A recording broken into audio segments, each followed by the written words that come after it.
Hello and welcome to Crucible of Words for some pre-modern action. Today, at the request of a friend of mine who wants me to run this deck and see if it is legitimate or not before they take it to a tournament, here we are. This is a mono-green Stompy build, so we're going to go quickly and we're going to go hard. We're playing a bunch of big boys.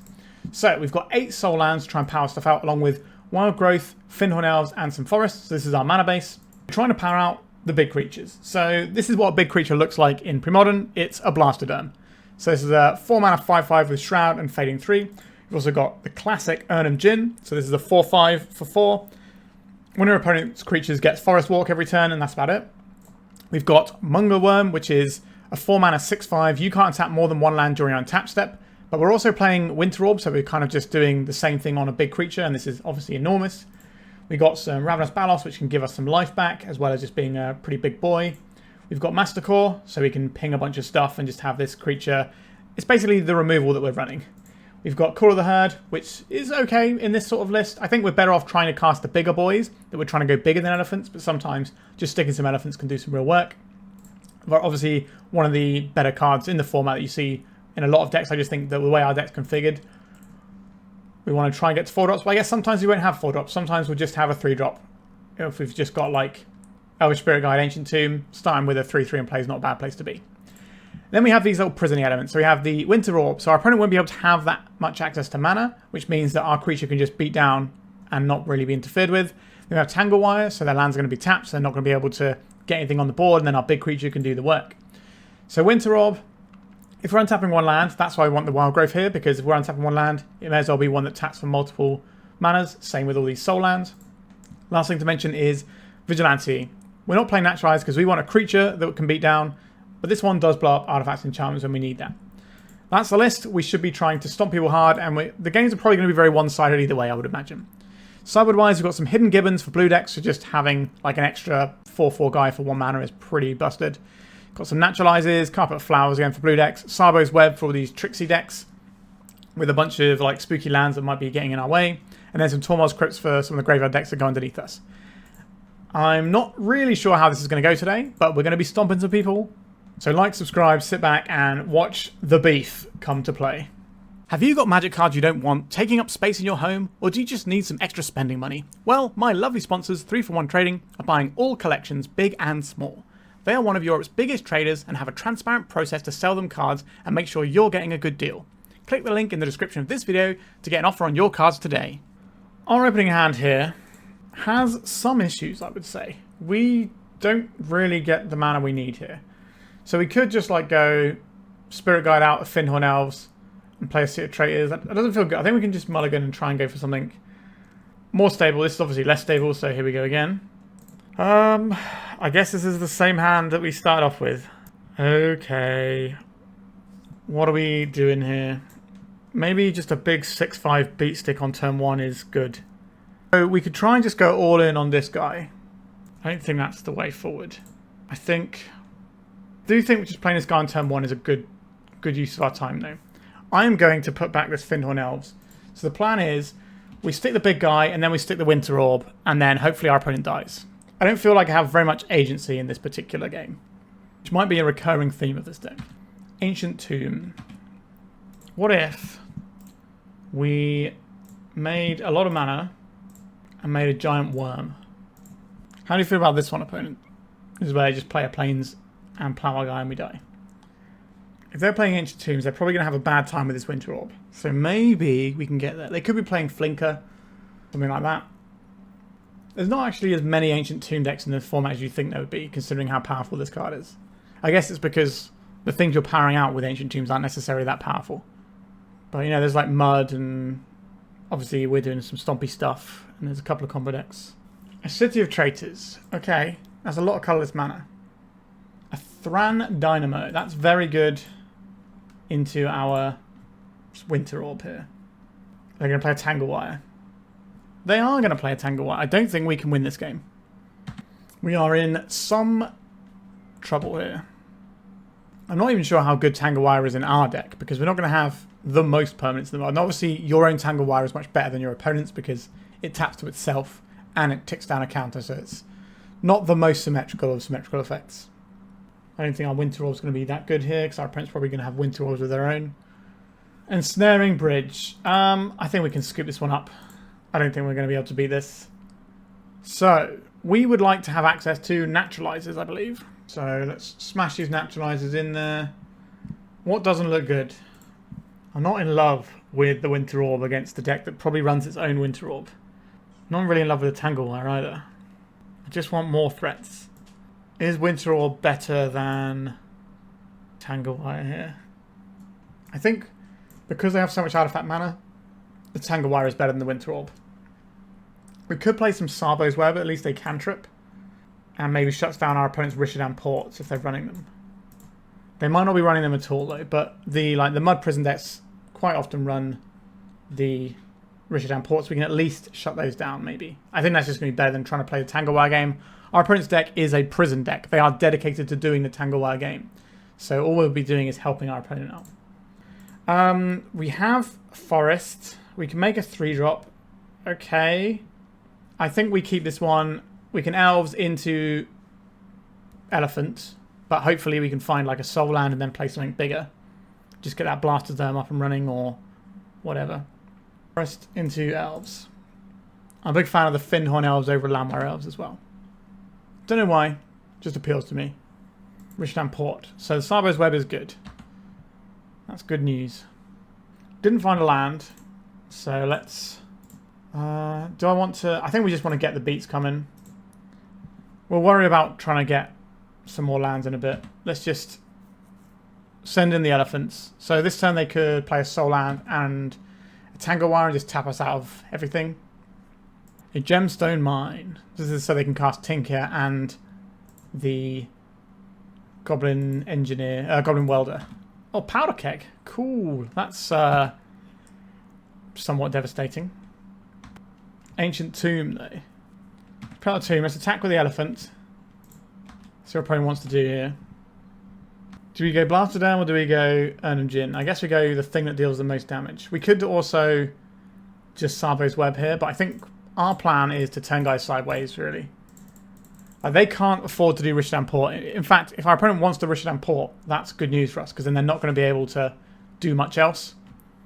So if we leave their port untapped and they start using it, what are they doing about these massive creatures? So Powder Keg can deal with an elephant, it can deal with the Fyndhorn Elves, or it can deal with a Blastoderm. It can't deal with all of them. It's certainly not going to kill the Blastoderm, because why would they do that? By the time they take it up to 4, this dies anyway. So it looks like they're keeping it on 0 just to deal with the elephant token. So they can Powder Keg and then bring it back by sacrificing another artifact at some point. Pretty strong. I do like hitting land drops quite a lot. Let's send in the clowns. Goodbye elephant. Blastoderm presumably connects here. Let's get the Erhnam Djinn in. Maybe we should have attacked with the elves here. See if they trade it for the welder. Yeah, I think we just missed a point of damage there. Although if they traded here, that might be really problematic for us if they have something like a Tangle Wire. We need to keep like our mana and pieces in play. Although Tangle Wire is not great on this board because we just beat them down. Altar of Dementia. So this is still like a prison deck, but they tend to have access to one copy of Devourer they can tinker for. I think this is probably the turn where we deploy the Tsabo's Web. It's definitely the turn we deploy the Tsabo's Web. I guess we don't want our opponent to know they're not untapping, so we probably attack here. Do we attack with this? Because then that gives us 2 for the Tsabo's Web and 2 for this. Yeah, I think we attack with everything. Under the bus they go. Get back their Powder Keg first. But what is Powder Keg killing on this board? Not much. In comes the Tsabo's Web. Rest in Pepperoni's Rishadan Port. So Blastoderm does get to attack one more time, because the way fading works is if you would remove the counter and can't remove the counter, then it goes, not when you remove the last counter.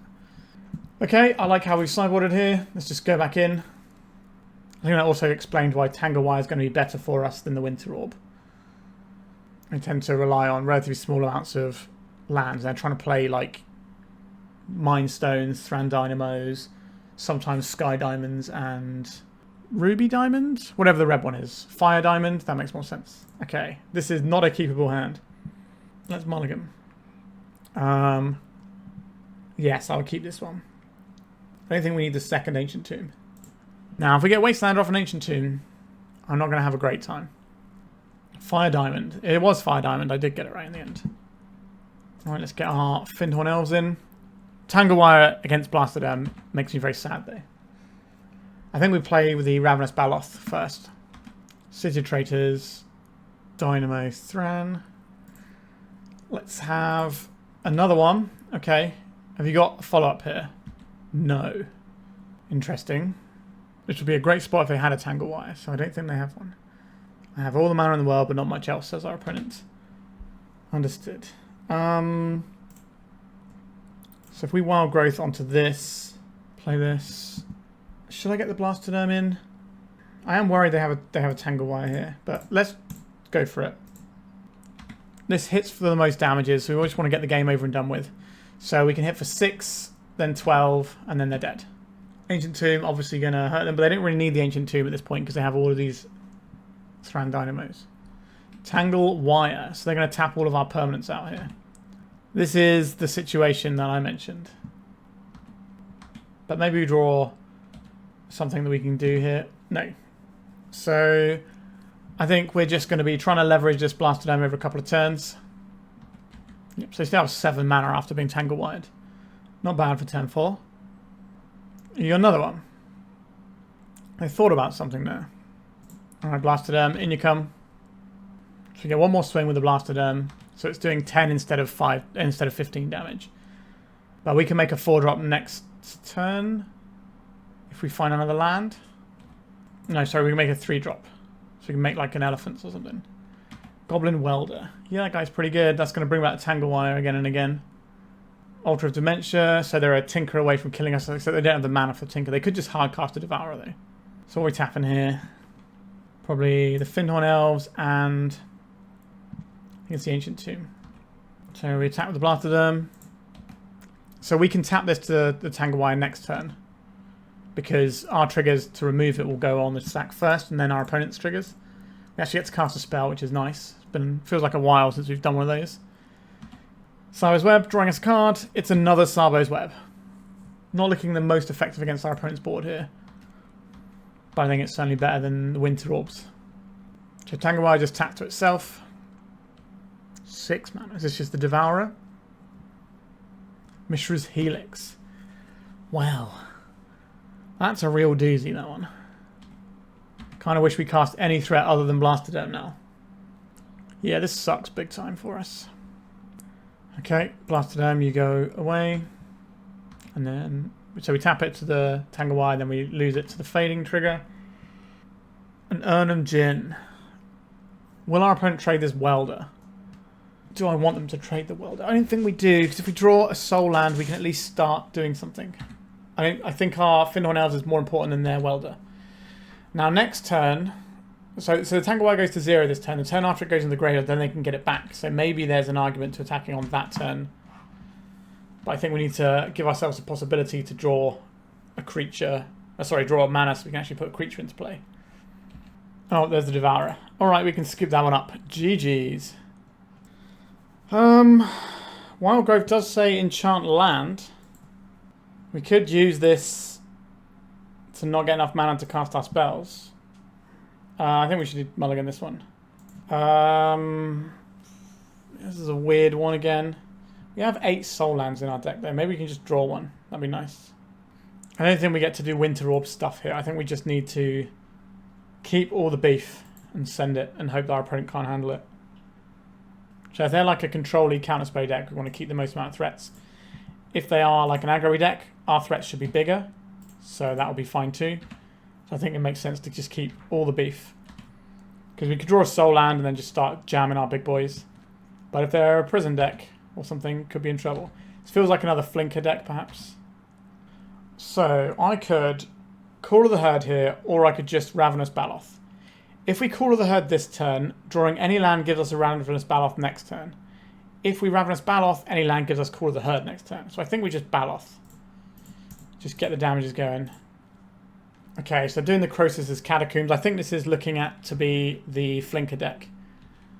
It could still be the Mud Prison deck. That does do similar things. Tangle Wire. Alright, I guess we're going to tap down all of our permanents.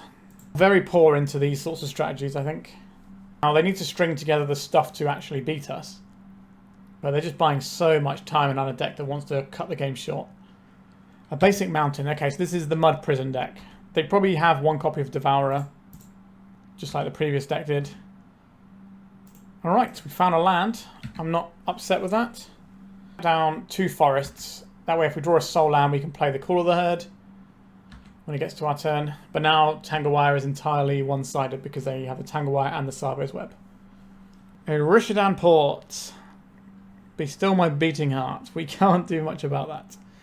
We can turn our creature sideways. Okay, so they've got a draw engine assembled because they can just keep welding this Tsabo's Web once the Tangle Wire disappears. Yeah, bring the beats. 1 damage with the Goblin Welder. Sure. This is a mistake. Well, it is not a mistake, actually. It doesn't matter either way they do it, right? I think they should... Actually, no, I think it's 100% right, actually, because then it means we can tap our guy here.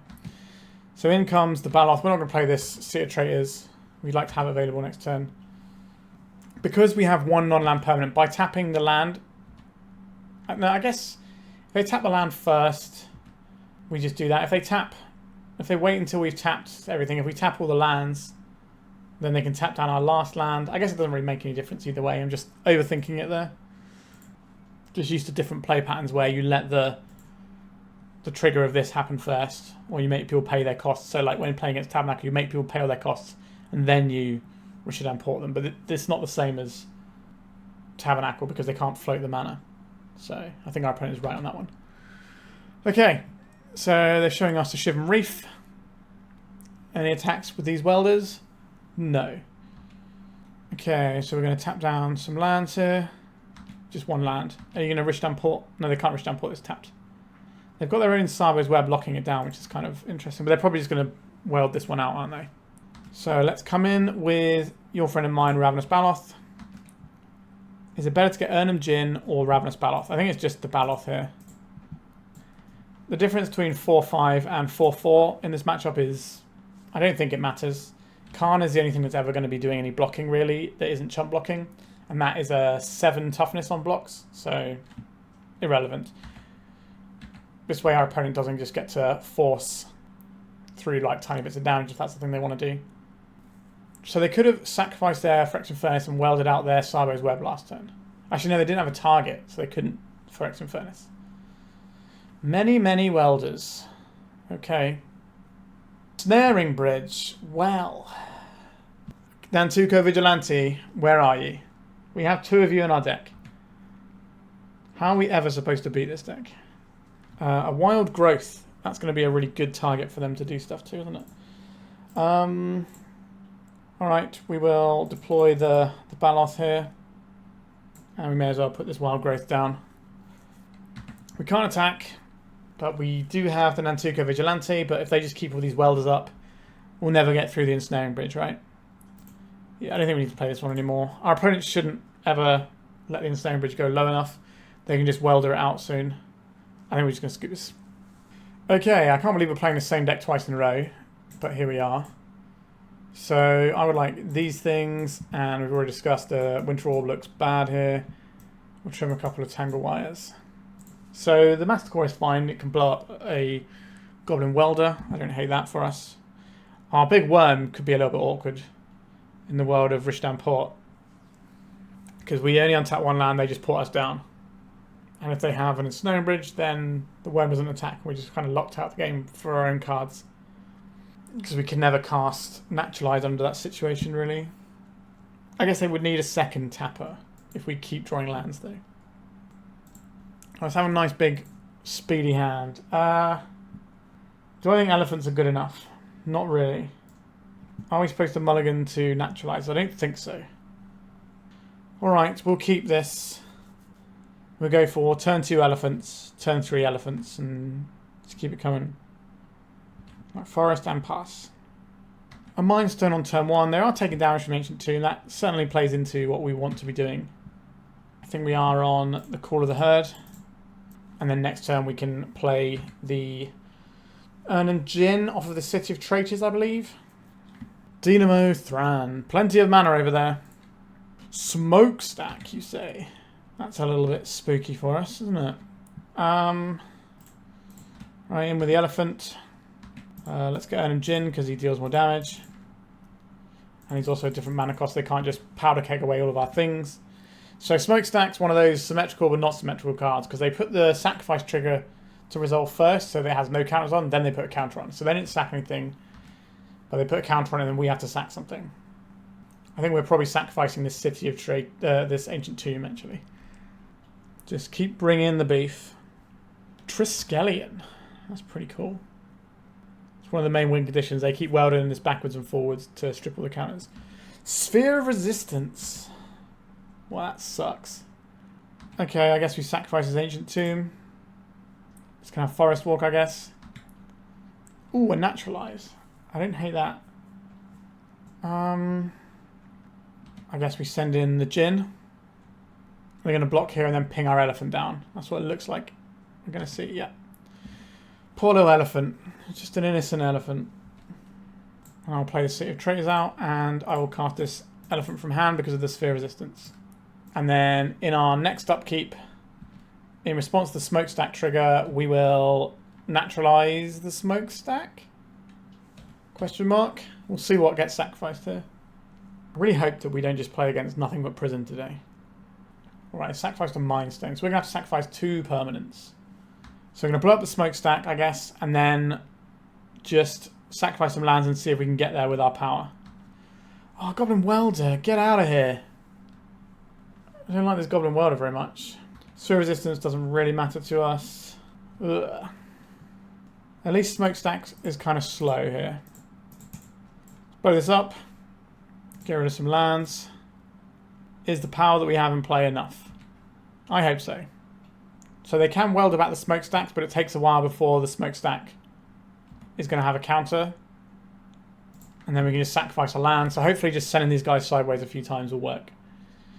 So this is the majority of our opponent's life total. So they're at 4 now. So that Ancient Tomb is very precarious because it makes the elephant lethal. Do they need to tap their Ancient Tomb? Probably not. They have Strand Dynamo, City of Traitors, Croesus Catacombs, but they are underneath their own spheres. I think we might have done enough here. We're a bit hands off the wheel one way or the other anyway. Oh, they're not attacking with their welder. That's a shame. So they bring back Triskelion here, right? Rather than the Smokestack. And then they can do that block that they did before. Not a big lover of that for us. Yeah, here comes Triskelion. Like, the elephant's going to die anyway because they have to block the Djinn here. They may as well get their value with the counters. So we may as well attack with the elephant.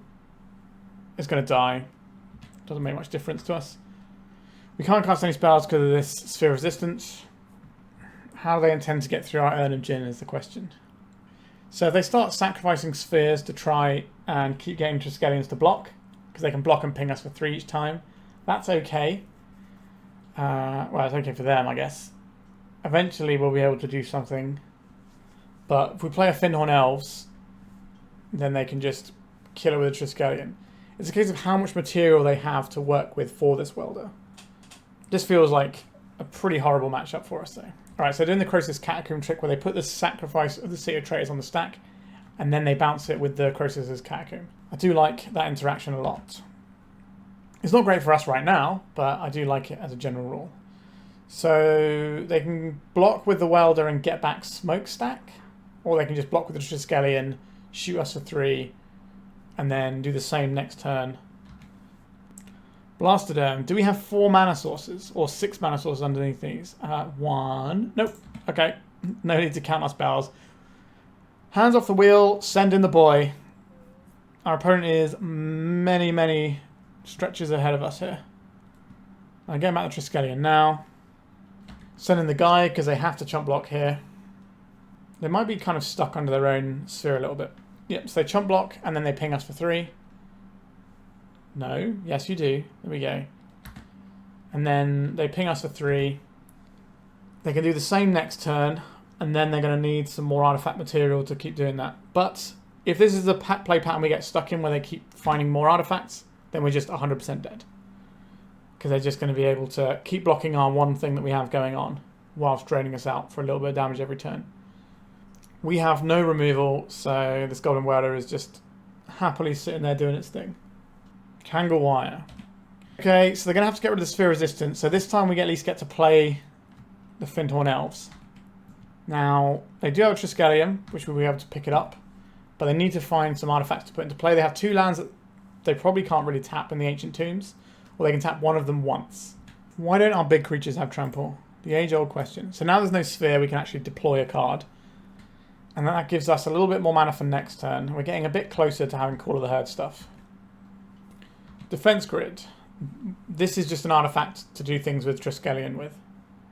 Will they bring the Triskelion back now and kill our Fyndhorn Elves? I think they should. Our opponent agrees. Goodbye, Fyndhorn Elves. So we're just in the situation of maybe our opponent doesn't draw an artifact one time. Right, in with the Erhnam Djinn. Did they not block? Whoops. Our opponent's made a misclick there. Okay, so we get a chance to win. Okay, our opponent had to misclick through. Do I think a turn 2 6/5 is enough to get this game done? We have a lot of lands, so we can keep casting any of the pressure we draw. And there's not a lot of lands in our deck. Alright, I don't really like this one in this matchup either though. I think we have to mulligan. This is probably our weakest threat. Okay, I am down to mess with this one, I think. Do I just play a 6/5 on turn 1 and say, can you beat this? Sure. I think their answer might be yes, but it'll do. We'll get rid of one of... I think we'll get rid of the Fyndhorn here, right? I don't want to play the Blastoderm out turn 1 because we've seen how good Tangle Wire is against us. The fact that both of our threats are really bad into various hate pieces our opponent has in their deck is annoying. Alright, let's play the biggest guy that we can find. No Winter Orb required for our opponent. We've already got one. We've got a big boy. A second Ancient Tomb. This is a lot of life our opponent is hemorrhaging though. No place. This is a third of their life in one go here. I will attack with this worm. And I will deploy a morph. Could be anything. If they tap both these Ancient Tombs, they're dead on board, right? So maybe we pressure her. I think our opponent should have won game 2. Obviously they misclicked, but maybe we can squeak one away here. Ooh, so they've got to have something that stops us attacking. Or, okay, Triskelion. So they can ping down our morph. Yep. They don't want us morphing this up and killing their Triskelion. Sure. We only get to untap one land. I think we untap our Ancient Tomb. Another one. Cool. I think you probably want 4 of these in the deck, in the main deck. And maybe it's just because we're playing against prison all day long. So they ping us for 1 here. If we draw a land next turn, we can deploy another big boy. Probably the Baloth because it doesn't get messed up by Tangle Wire as much as the Blastoderm does. We just need our opponent to misclick one more time and we're there, right? There is the Tangle Wire. That is a sad state of affairs with the amount of permanents we have. And because we're in untap 1 land a turn, this Tangle Wire is going to keep our stuff tapped down for ages. I wonder if we're supposed to hold this for another turn. Fraction Furnace. This might just be an immediate redraw. I will untap this forest. And then I will tap all my permanents. Yeah, I think we should have saved the Ancient Tomb for another turn. But if we draw a land here, I'll be glad to have the Ancient Tomb in play. Alright, I think that's a little bit of a misstep on our part. Okay, so the Tangle Wire is down to 2. A Shivan Reef. A Goblin Welder. That's going to keep bringing back the old Triskelion. So they've kind of got us in the loop of blocking us all the time now. Crumbling Sanctuary. Which one is this? If damage will be dealt to a player, that one player exiles that many cards from his or her library instead. Alright, we are done. We cannot beat this. This prison deck is pretty good. I think there's some wonky bills floating around, but this one is good. At least our opponent didn't lose the match because of the misclick. On to round 3 and hopefully not prison. Round 3... we got some options here. I think I'll keep this one. So we can do a turn 2 Call of the Herd, turn 3 like Blastoderm. And just start sending the boys in. But hopefully we can draw like a soul land for when we replace our City of Traitors later on. Because we're losing this on turn 3 if we make the turn 2 call. Which I think is fine. I think having like 8 power in play is enough. And at some point we'll draw more mana. Even if we just draw another basic, we still get to cast other Call of the Herds we draw. And that's very much what our deck is about. We're just trying to apply pressure and that's it. That's the one tool we have. Everything is a nail and our only tool is a hammer in elephant form and beast form.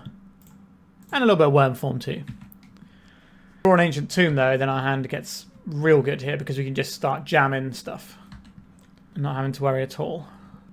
A Winter Orb. Okay, we're going to get some pressure down. Our opponent's a blue deck. We don't want them to have a bunch of counter spells up next turn. We've got Elephant. They missed on lands there. That's interesting. Look like Winter Orb's going to be good for us.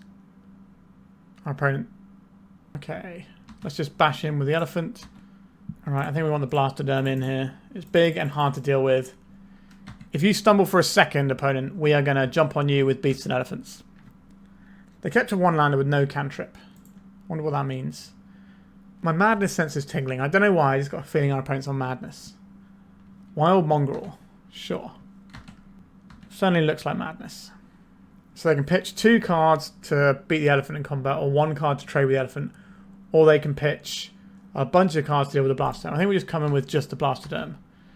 Are you willing to trade like your entire hand for this Blastoderm? No. We could have played the Winter Orb, but I think I'd rather hold open the mana so that we have a chance of playing another piece of beef to the board. Survivor of the Fittest. Yep, it's a powerful card. So we do have to worry about Circular Logic, but they don't have any cards in their graveyard right now. So I guess they'd have to pitch something to the Wild Mongrel.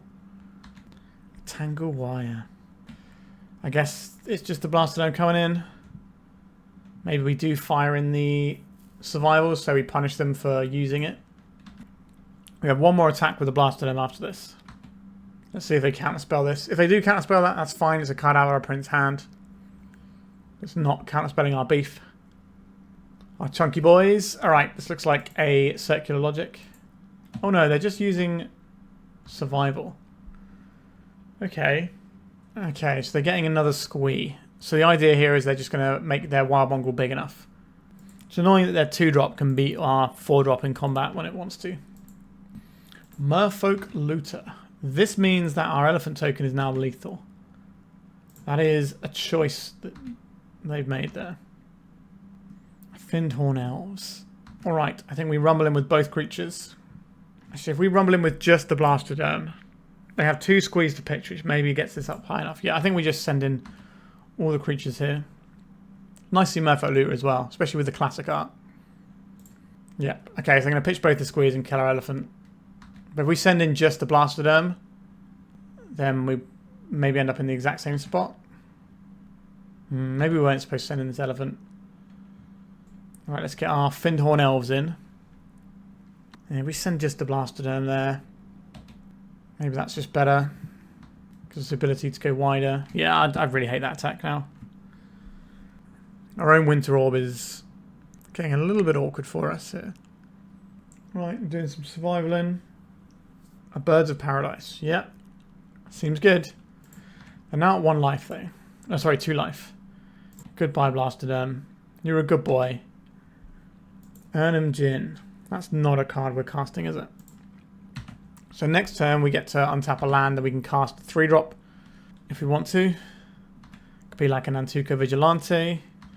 Or we could cast a Tangle Wire, but then when we tap our Winter Orb, it then frees up our opponent's mana, so the Tangle Wire looks really bad. Really wish we had an attack with that elephant token. That was just really loose, and that might cost us the game here. Time to start attacking with the Wild Mongrel. I guess that's risky and allows us to attack with our Fyndhorn Elves. They either take 1 or they lose a Birds of Paradise. So maybe they just have to hold back for another turn. If they've got a Root Waller in hand, then they're fine. Now the turn we draw... No, we just got an elephant. Imagine if we had a second elephant there. And then we could attack with 2 lethal elephants. We've made an uphill struggle for ourselves here. Right, doing some more survival in. So now we're in a situation where the Tangle Wire might just tap our opponent out and allow us to swing for lethal. The Root Waller is obviously very good here. They tutored for it, so it makes sense they would do that, get more pieces on the board. But we can see how many permanents our opponent has up next turn, and then we can just... Okay, they've got a Wall of Roots. That's a really annoying one for us to get through. I think this one has slipped away from us. If we had 2 elephants now, would that make much of a difference? We can make our opponent sacrifice something, but then we lose our elephant and we end up in a similar spot anyway. Like, it was an objective misplay to attack with the elephant, but I don't think it actually changes the outcome of this game, because our opponent's just going to end up with too much stuff for us to get through. And we don't really get to play anything this turn, so we're only untapping 1 land. But I guess we could draw a soul land and put like a 4 mana creature into play. Okay, they're discarding a Wander, so they have a flying wild mongrel that they're going to attack us with. This gives them the Wall of Roots to block with. So the Tangle Wire won't get us through this one, because our opponent can Wall of Roots to go and fetch a Root Waller, and then they can Root Waller on the next turn, so they have enough blockers. So Tangle Wire isn't good enough to get us out of the spot. If they're tutoring now, though, maybe it gives us a window where they don't get to do it, but they still get to untap 1 land, and that can just survive or something. But then they have to tap more permanents. Just another squeeze. So just trying to make their wild mongrel as large and in charge as possible. I think it's objectively correct to attack with the elephant token this time, because if our opponent blocks this Wall of Roots, they can't use the mana from it. If we play Tangle Wire, they will have to tap 4 permanents, and they untap 1 land. But they still have the Wall of Roots. They can still get the Root Waller in, which can block this for the turn, and then that doesn't get us where we need to go. That is really unfortunate for us. So they would, on their turn, they would have green mana plus this. This also blocks, I guess this gets tapped, or they can tap the land and just have this to block. Yeah, there's a lot of options our opponent has here. I think we're just going to play a Morph and try and get the Tangle Wire down the turn after, or a couple of turns, depending on if we don't hit land. I think our opponent has this game to win. Survival of the Fittest is probably the most powerful engine in the format. It really does some pretty disgusting things. Yep, so now they got this squeeze. So if we had the elephant from before, then we could have Tangle Wired. So I think we have punted this game. Quite a few turns ago now. We're doing some Survival of the Fittest stuff again. Just another Wall of Roots. Arrogant Worm. So they can put that in at instant speed. I think we're just going to go to game 2 here. I think we're trying to wiggle too hard. We're just not beating what our opponent's putting down.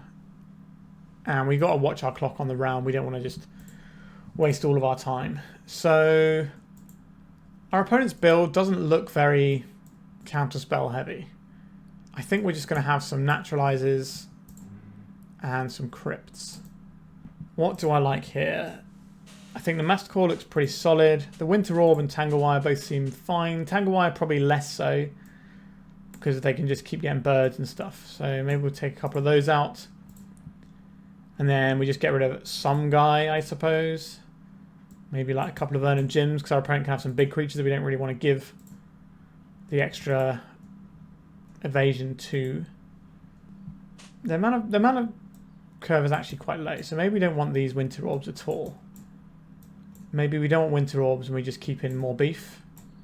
And we just are bigger than our opponent's deck. And then the Tormod's Crypt stop their wild mongrels being bigger than our guys. Maybe we'll even attack and block correctly. Who knows? No green mana, this is the mulligan. 1 green mana, this is also a mulligan. Okay. So we have this and this. We can go turn 1, Call of the Herd. That's some good pressure. What are we doing with our turn 2 though? Nothing. That's okay, I think. I think we don't need this Masticore. We could just get rid of the Elvish Spirit Guide and just be a little bit slower. And just have a turn 2, 3/3 instead. But then have the ability to cast follow-up creatures. I think that's better. Just a forest for our opponents. So this particular build of Madness isn't super heavy in the counter magic. That's why we don't have the Hidden Gibbons. Because they might just be able to play without doing it like they did in the last game where they weren't casting instants. Alright, let's get the elephants going. Come on. We've drawn a Baloth. That's fine. Right, over to our opponent. Are the guys that we assemble going to do enough? It's a wild mongrel, so they can pitch cards to have it trade or beat an elephant.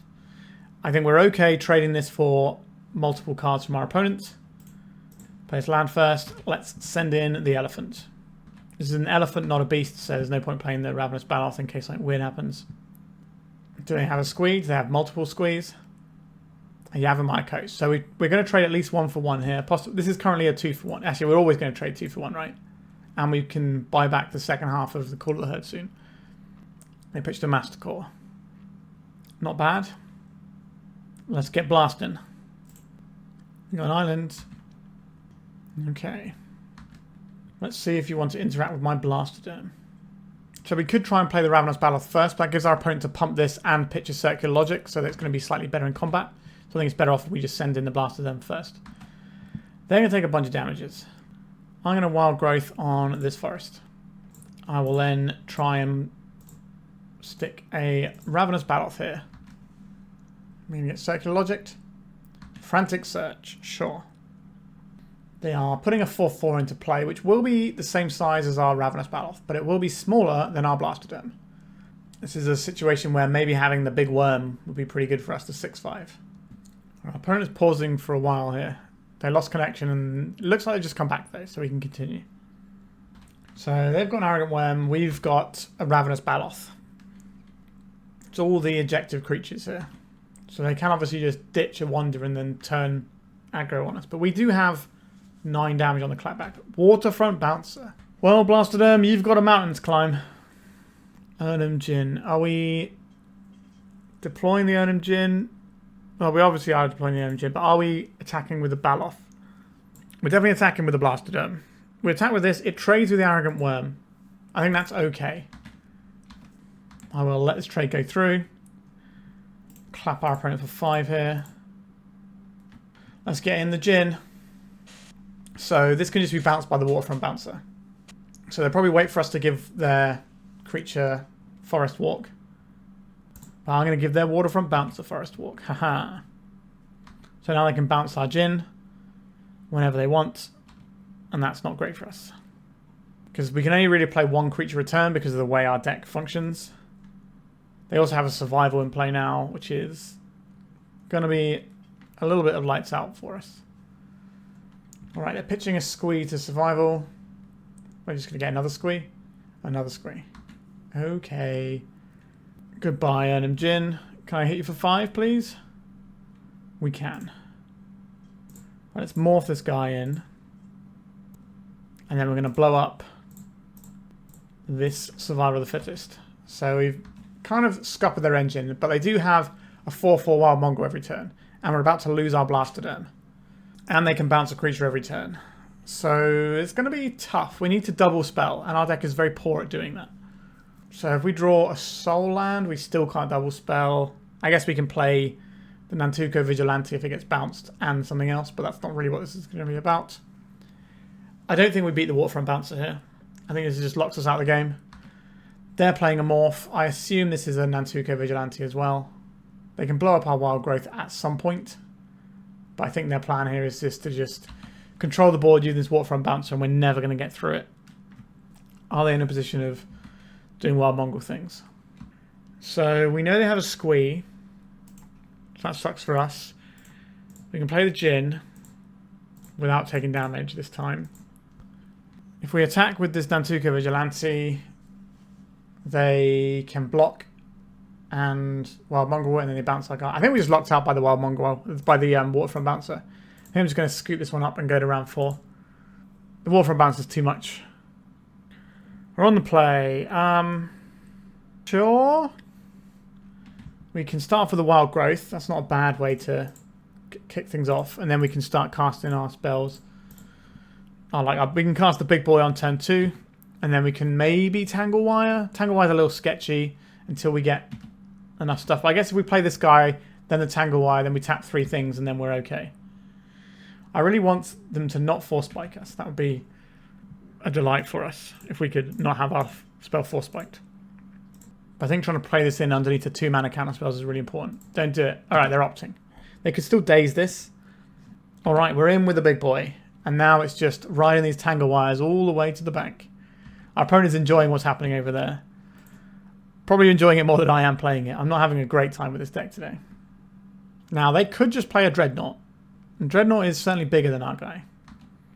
But Tangle Wire is quite the Magic the Gathering card. Let's go 1, 2, 3. Tangle Wire, please. Counterspell, sure. I'll deploy a Fyndhorn Elves as well. And in for 4 we go. A Swamp. Are we looking at Psychotog? We are looking at Psychotog. So they can make their Psychotog pretty large. What happens if I attack here? So they can discard a card to give it +1. How does that actually impact us? 1, 2, 3. Let's get Tangle Wire in. Do we want to play this Winter Orb? We play Winter Orb. We untap 1 land. We have this and this. So we tap the Winter Orb to our thing. That doesn't work well. I think we should wait a turn. So how many cards do I have to pitch to this? 4 cards makes it a 4/5. Sorry, makes it a 5/6. I think we just let Tangle Wire take all their permanents this turn. And then maybe we try and Winter Orb them after that. So Tangle Wire keeps their Psychotog tapped for a couple of turns. But we'll see what we draw. Maybe we draw some more beef.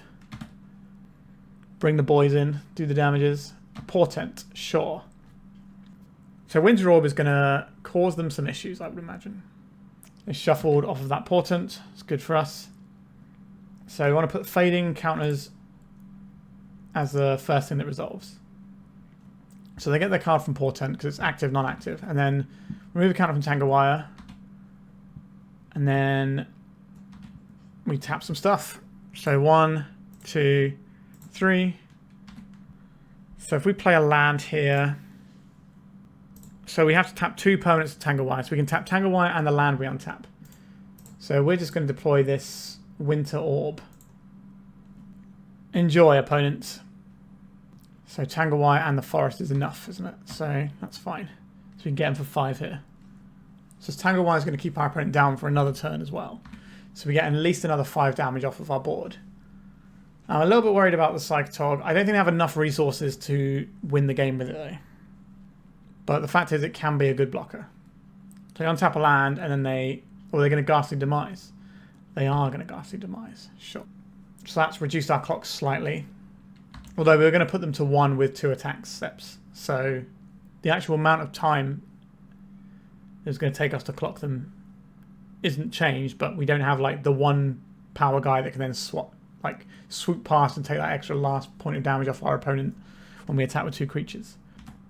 They're discarding a Psychotog to their Psychotog. Wonder what that's in aid of. Curious. I'll untap this land that taps for 2. Tap the wire and the forest. Ancient Tomb doesn't actually do anything for us right now. We'll still play it out there. It's still useful. Let's bash for 4. Let's not bash for 4. Ghastly Demise. Boom. Alright. So now our opponent is just very far ahead. Because we got nothing going on. Our opponent has a Psychotog. They don't have the most amount of tools to work with right now, but I'm sure they've got something like a Fact or Fiction to just gas back up again. And we're not putting pressure on them, so they've got time. So Tangle Wire just taps to itself. Fyndhorn Elves. It's a guy. I'll play it out. It's going to take many turns of being down to win with this Fyndhorn Elves, though. Right, so they're untapping. They get to start coming in for damage with this Psychotog. Nope, they're just going to tap it again. That means they want to hold open specific interaction like mana leak or prohibit, that sort of thing, so we can't actually resolve anything. But if we're trying to cast a big spell, then prohibit's not going to make a difference. A big old Blastoderm. Let's cast a big boy. If they're holding up a smother or something, then it's not going to clip the Blastoderm. It's coming for 1. Alright, so they're out from underneath the Tangle Wire. The Winter Orb is still a pain for them. But they've got a decent amount of resources to work with here. 4 cards in hand, 3 mana up. Psychotog, they can pitch a bunch of cards to make it survive the Blastoderm. They can also eat cards from their graveyard to make it survive the Blastoderm. But the nature of Blastoderm means we are definitely attacking with it. Because otherwise it's going to go away. We can at least try and get some cards out of our opponent, or make it so it's harder for them to win the game, which gives us more turns to draw some more threats. Alright, why isn't our deck running a Sylvan Library or something? Just help us out. 3 mana. They would like to recoil our Winter Orb. Sure. Been a hot minute since I've seen recoil. This one is an absolute banger. Ravenous Baloth. Let's see if we can get this in.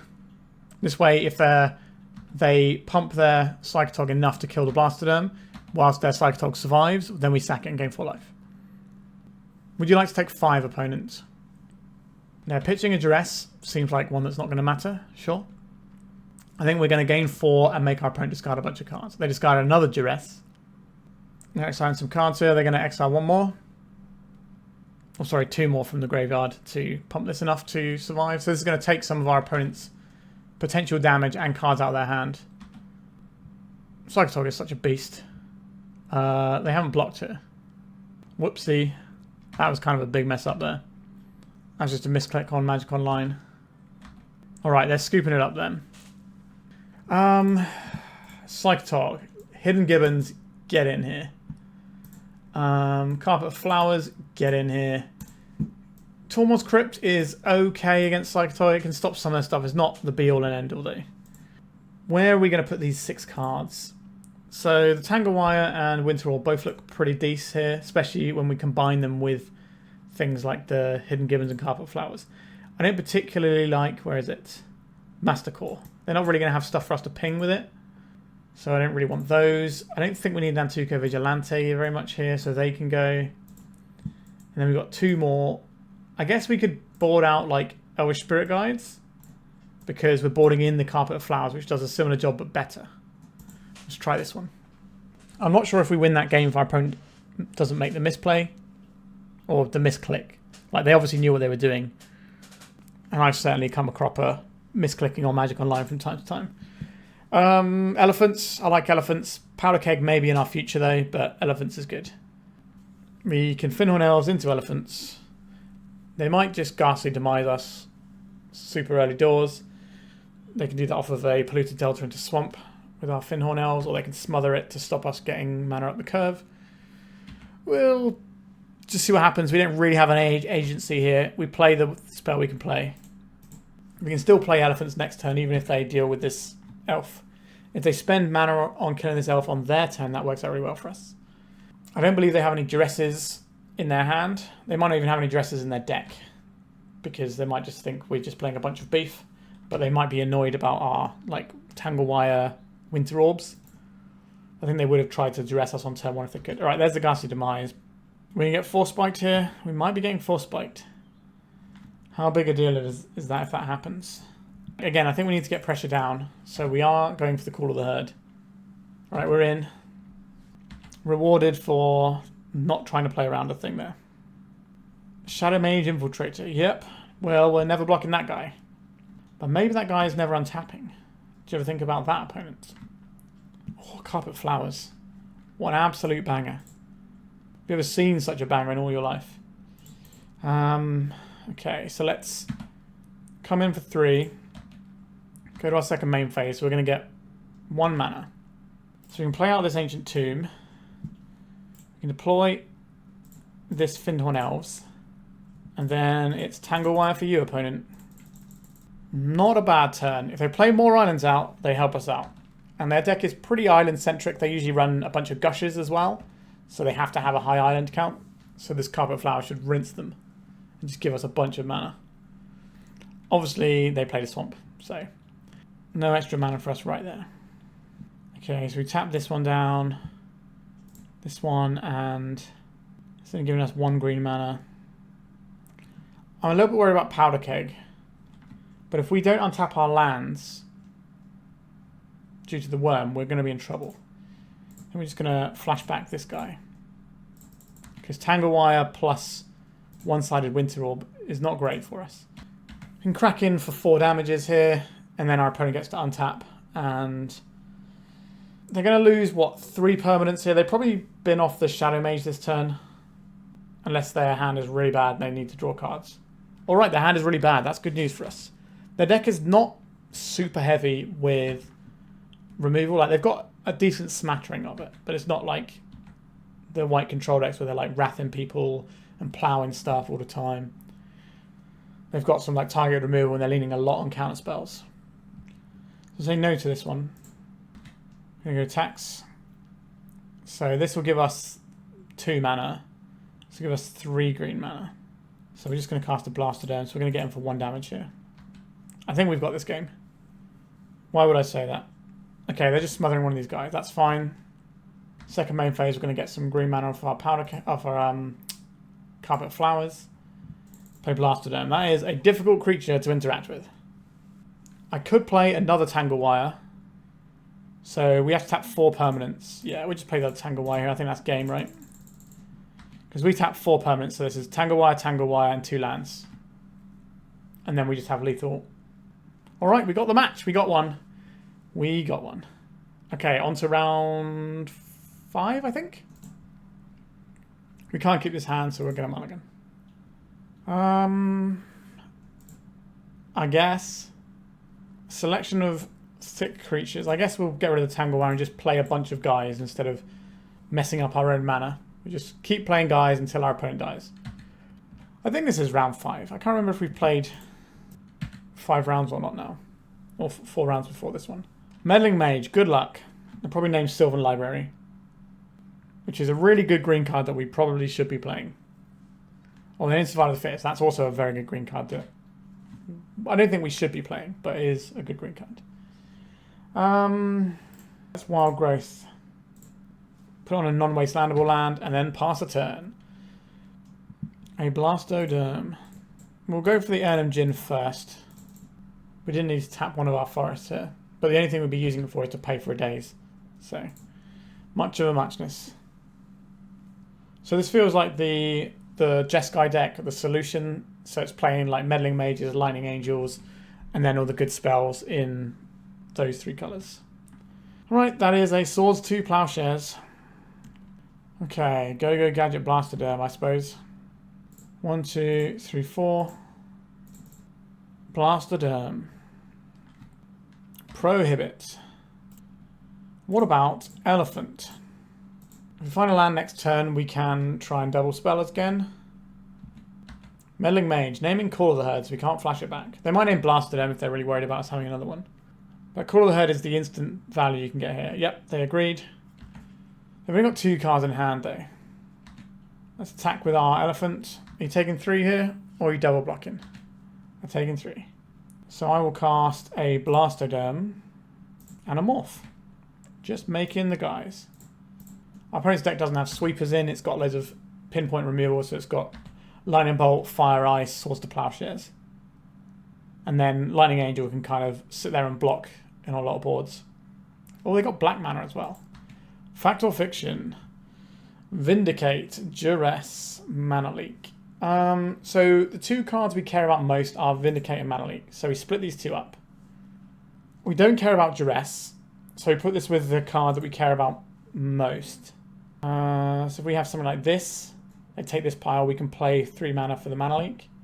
They took the Vindicate and the useless Duress. No hits for you. I guess we swing with the team here. They can trade off with the Morph. Alright, they're double blocking this. Okay, I will kill the one naming Call of the Herd, please. And then I will cast this with flashback. Our opponent's build is a little bit unusual. Should I be playing around any potential sweeper? We have a lot of damage here. Am I worried about Wrath of God? Or am I just going to play out as Ravenous Baloth? If we play out the Baloth, they block this, they take 4, 5, 6, 7, 8, 9. I think we should put lethal on board. Especially when we know they can't cast any sort of mana leaks that might be in their hand. Obviously we know they binned off one, but they can still have more. Are you playing Wrath of God? Or are you just dead? Reanimate, targeting our Blastoderm. That doesn't seem great to me. That puts you to 5. Like, we can trade off Blastoderms. It's not going to go amazingly for you. I guess if we swing out, they can block our Ravenous Baloth and, like, something else. Alright, there's the Vindicate. So if we swing out with these guys, they can block this, like, here. And they can block this here and take 2. I think we just send the Blastoderm in. This could just trade with their Blastoderm, but we're okay with that. Something's got to go under this bus. Right, the mage is going under the bus. I guess we cast this as a Morph is fine. You never know, right? If I tap the Blastoderm, we just take it. Shadow Mage Infiltrator, sure, that is a guy. Do I morph one of these up so that it deals slightly more damage? I don't think we need to right now. So our opponent's got 1 card in hand. If we swing out, they block the 2 biggest things. They take 6 here. Alright, let's swing out. Gives us lethal. We do lose our enchantment because it has to target something, but this is lethal damage. Right. We got the lethal damage in. So our opponent's got some interesting stuff going on here. I think we just want some like Hidden Gibbons, just have a bit more damage. And that's probably about it. I didn't really see a great thing for Masticore. Like we can maybe ping down their Meddling Mage. That's probably okay. The Winter Orb looks pretty annoying for them to deal with. I think we're just gonna bop out a couple of Masticores and a couple of Nantuko Vigilantes. Sure, we got some guys. We can Fyndhorn into Blastoderm. Does our opponent have like a bunch of rats in their deck now? I think I do. Ooh, do I want this Hidden Gibbons though? Yeah, let's get this Hidden Gibbons in. That's so much damage if they ever cast an instant. It doesn't matter when they cast it, it's just if it's an instant. Because we can still cast a Call of the Herd next turn. And they can't prohibit that. Let's go for this call. And if they do prohibit, or if they do counter our stuff, then we just get 4/4 that starts crashing. Swords to Plowshares. We get a Gibbons. A Swamp. Diabolic Edict. Goodbye, Hidden Gibbons. We bricked on a land, which is not ideal. Let's put Wild Growth on this land. Let's go for Fyndhorn Elves into Winter Orb. So we can untap our Ancient Tomb, which has the Wild Growth on, which allows us to cast stuff. We haven't seen a Wasteland from our opponent. They've got a lot of colours in their deck, so... Actually, no, they might just be... I don't think we saw red, actually. So maybe they are just 3 colour, but it's just Esper colours. So whatever we're casting here is probably getting counterspelled, isn't it? But then their lands aren't untapping. Sure, so let's cast something that we don't mind getting dealt with. Okay. Caves of Koilos. Let's attack this one. Let's attack with an elephant here. Let's get cheeky Blastoderm in. We're playing around days here. We could have played this pre-combat and maybe got 1 more point of damage in. I don't know what our opponent's doing over there. Is it Wrath time? Exalted Angel. You know what's really good against our creatures? Exalted Angel. Okay. Right, we're going to send in the Blastoderm. We're going to play a Blastoderm. Our life total is decreasing a bit. If they attack with this Lightning Angel, with this Exalted Angel, they are inviting a crackback with 2 more creatures though. I don't think they can attack here, right? Unless they have a Swords to Plowshares. Because we have exactly 14 damage here. So this is 3 mana. I guess we attack for lethal. If they plow us, right? We gain 3 life. Sure. They're still taking 11 here. And we get to play another big guy. We don't get to play this guy, we have to play this guy. How many big guys can you deal with, opponent? You can gain 4, but you're taking an awful lot more on the crackback. We got a match. Cool. I'm going to call it a day for this one. I think we've done 5 rounds. I can't necessarily remember what they all are. I remember we played Prison twice, Psychotog, and then that Esper deck. I can't remember what the other deck we played was. But I have played a lot of other rounds of Magic today. This is my 2nd video I'm recording in a row, so it's all kind of blurring into one a little bit. But I think we've seen enough of this deck to deduce that it is kind of bad. Lots of ways this deck can just get taken apart.